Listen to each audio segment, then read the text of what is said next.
Welcome to the AFR Saints channel, where we provide you daily content on your favorite team, the New Orleans Saints. Do us a favor and hit that subscribe button. Be sure to leave your comments below and smash that like button. Who dat?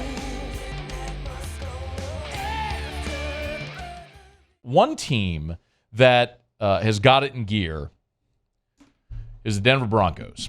And the Broncos rallied last night, despite being outplayed much of the night by the Minnesota Vikings. The Broncos, which, as someone who had the over in the game, was annoyed by this game in total. But the Broncos settled for 5 Will Lutz field goals and were trailing late in the game and needed a 2-minute drive by Russell Wilson, and they needed a touchdown to win it, and they got it. The Broncos end up winning on Sunday Night Football at home against Minnesota, and they have now polished off a 4-game winning streak.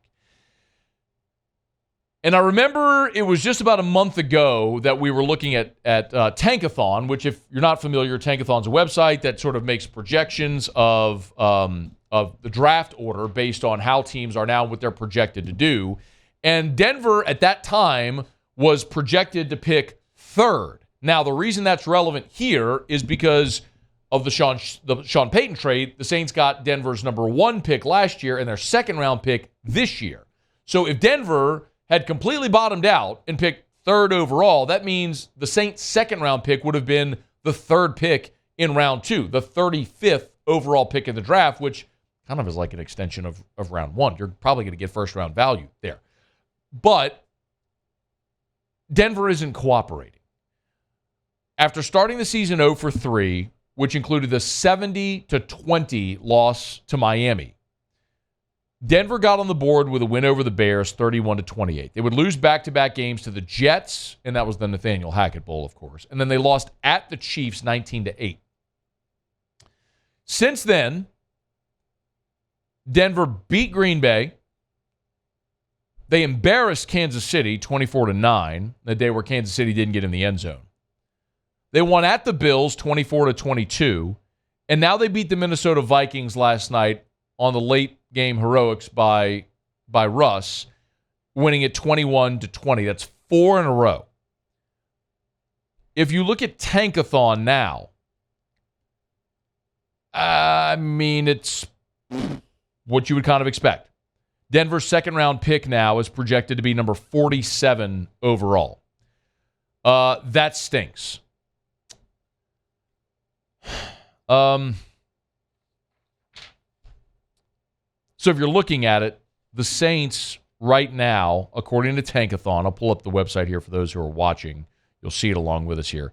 Here's Tankathon, with Carolina projected to have the worst record in the NFL. That pick, of course, goes to the Bears because of the trade a year ago. So Bears, Cardinals, Patriots, the Bears pick 4th. Giants, Titans, Commanders, Falcons 8, Packers 9, Tampa 10. You'd have to go down to 19 to see the Saints pick. So Tankathon is projecting the Saints as a wild card round loser to pick 19th overall. If they pick 19, if this holds, by the way, if the Saints win the division, go to the wild card round, lose in the wild card round, they pick 19th overall. And if this holds with Denver, the 47th pick would be New Orleans. So they'd pick 19 and then 47. Then you have a really, really big gap. The Saints don't have a 3rd-round pick this year.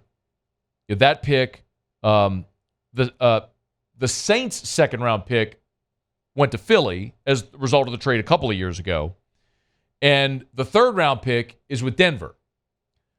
So the Saints wouldn't have another pick until what is projected to be a compensatory pick in round 4, which, as Tankathon says, would be 136 overall. So basically, you would go your pick at 19, Denver's pick at 47, and then you wouldn't pick again till 136. All of this to say, and by the way, because of the Onyemata, Caden Ellis, Marcus Davenport, losing those players in free agency, you're projected to get 3 compensatory picks, which the Saints need this year. But we don't know that until the league year begins and they award all that in March. So we don't know if you're for sure going to get those picks or where they'll be. There are people who the NFL has never revealed its compensatory pick formula, but there are people who sort of work backwards, right? They reverse engineer the compensatory picks to try to figure out the formula, and they've gotten almost to a science. So anyway, the Saints would be in line for 3 compensatory picks. They have 2 picks from Denver. They're 2 and they're 7, and 1 pick from Philly. They're 6. So as it stands right now, the Saints would have their first-round pick, the Broncos' second-round pick, a compensatory pick in round 4, the Saints pick in round 5, 2 compensatory picks in round 5, so 3 fifth-round picks, 2 6s, and a 7 is basically how it would look for New Orleans right now.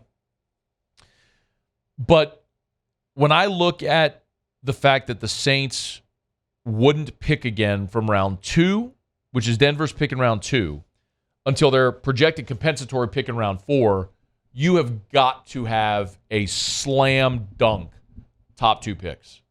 Like you cannot miss, and you can't really take a project.